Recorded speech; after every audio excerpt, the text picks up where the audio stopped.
Hello, everybody, and welcome back to Weeknight Hero. As always, I am your GM, Evan. So, with the Falcon and Winter Soldier doing so well, just like the Vision and Scarlet Witch, I thought I'd continue with the next in the line of Marvel Disney Plus series, Loki. And while I wasn't the biggest fan of the series, I did think that the way they portrayed both Loki and Sylvie were a lot more comic accurate than some of the other things that have been popping up in the mainline MCU movies, which really goes to show the kinds of things that a high-level character can do in a high-power level setting. So I firmly place Loki, a lot of Asgardian things, and almost all this multiversal stuff in a power level 12 format. If we wanted to go very far with the multiverse, we're bumping it up to at least power level 14 or 15, maybe even 16, just to show how outclassed the Loki is in this kind of setting. So let's take a look at the man's abilities. As I noted in the abilities video, they will typically fall into the same range for most human characters, and the further away you get from being human, the more variance you'll see in their ability score, and Loki's no different, because as is typical with most of the Asgardians, he is incredibly strong. Even at their baseline, they have incredibly high strength and is incredibly hardy and can take quite a bit of punishment, which is very in line with Asgardian characters. As sort of these aliens from another dimension, they cannot be harmed by most ordinary weaponry. The other big thing I would note here is that Loki has quite an impressive presence score. Now, this is very obvious in the fact that he is a deceiver.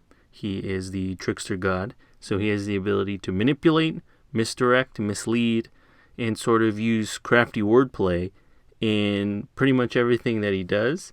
So that high presence really adds to the slew of presence-oriented skills that he can use. And this is another thing that gets reflected quite heavily in his defenses and saves. Now, he does have a rather good skill with his active defenses, and that makes sense because Loki, while being a very good fighter, does not solely rely on his combat skills and really gains a lot from a higher toughness save and that stamina score to avoid taking damage from attacks. But for the most part, Loki is a magic-oriented character. He should not be getting direct pummeling from a character who can do serious damage to him in a super strength kind of way. If Loki is being noticed and not being well protected by illusions and trickery and all that, you're playing him wrong. And alongside that, his saves are higher level, something you'd typically see with an Asgardian. His will save also very high, reflecting his mystic-oriented defenses, which is also reflected in that mystic defenses power that he has. But all these things are very representative of Loki as a villain. He is not so mystically trained as more magically gifted individuals, as you'll see with the Enchantress. And his defenses are rather low for the power level, predominantly because he's fighting weaker people. These weaker people, who typically wouldn't be able to defeat Loki on their own, must band together in order to defeat him, and that's kind of where his powers falter. Without all the tricks, and without fighting somebody with a supreme Asgardian advantage, he falls rather quickly. This is followed up very quickly by the skills portion of the character sheet. And naturally, what you'll notice is he has quite a bit of skill with his knives and his throwing knives, and is rather accurate with his combat skills. And finally, the two standouts are his deception score.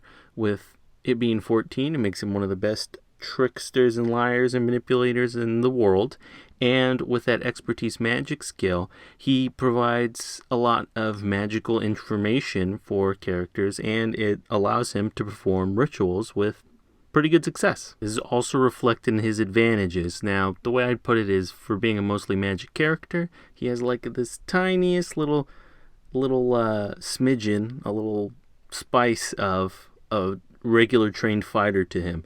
So with the slew of knife-related advantages, especially that improved critical with his knives and that throwing mastery to throw knives, he also makes use of his great deception score with that setup and redirect advantage, as well as that daze advantage, which generally allows him to make use of his lies and manipulation to weaken characters and make them more susceptible to attacks. So when we're looking at those stats and we're saying, wow, Loki isn't as strong as he makes himself seem, it's part of the provenance of the character, where he's really making use of those social skills to weaken and debilitate his opponents. So his rather pitiful attacks and rolls are now bolstered, and so he's quite a bit stronger when he can really take advantage of somebody. Finally, when we take a look at the powers, you'll note that it falls into two kind of sections, which is the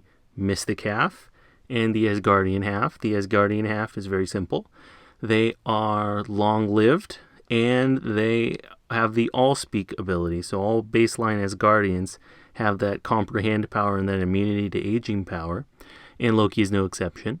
And the Mystic half of the character, which predominantly revolves around that Asgardian sorcery. So Loki is incredibly talented at manipulating people and using mental and illusion type magic, and you see that very clearly with the startling list of array powers that he has. And this is kind of the thing that most people notice about magic characters and mutants and masterminds. They get just a general kind of do everything power. He has the ability to teleport. He has the ability to telepathically communicate with people. He has telekinesis. He even has a power to make new objects and transform objects. So all of these things are very common with magic characters, and sometimes they can get a bit overpowered. And that's no exception for Loki or the Enchantress when she comes up. For the most part, you're seeing these powers are weakening, controlling, debilitating other characters so that they are easy pickings for when Loki comes right up and stabs them in the back. Now we'll move on to Amora the Enchantress. And they did something very clever in the show where Thor typically fights because he's so strong. He has a slew of magic Asgardian characters that all kind of do the exact same thing. They trick him, mislead him, and use all their spells and magic in order to craft these interesting situations for people. And the Enchantress is no different. She is incredibly similar to Loki, so much so that they have almost exactly the same kind of power set, and the show took it a step further by making the Enchantress and taking a small part of Loki lore and just combining them into the same character, because let's face it, even their color schemes are different. I didn't change any other colors on the character sheet. Now, what separates Amora from Loki? So Amora is a little more magic focused. She has stronger magical powers and a huge variety of them, more so than Loki does. And she has taken a little bit off of those physical skills and put it even more into deception, so much so that she's even greater at deceiving people than Loki is, particularly if it's against men. Now, her thing as an enchantress, she is kind of that seductive type, and you can even see that with her signature ability, which is enchantment, which completely allows her to take over somebody with just the kiss. And she plays the magic character a little more straightforward, where Loki's are kind of more focused on debilitating people. She can transform them, she can stop time, she can kind of generally do anything because she is a master sorceress. So while she lacks in many areas and kind of only focuses on one thing, she has plenty of powerful powers that allow her to go toe-to-toe with the strongest heroes and sometimes win. But that about wraps it up for Loki. I know people were very interested in seeing these higher-level magic characters and exactly how these powers would work out in a Mutants and Masterminds type of setting. So I was glad that I took the time, and it was rather difficult to come up with all of these different powers because they can kind of do anything that they really want them to. and create a character sheet for magic-oriented characters to kind of understand a little bit better and understand what it's like to play a deceitful kind of character like Loki or the Enchantress. But that about wraps it up for the video. As always, thank you for liking, commenting, subscribing, and being a part of the Weeknight Hero community. Stay tuned next time for Hawkeye.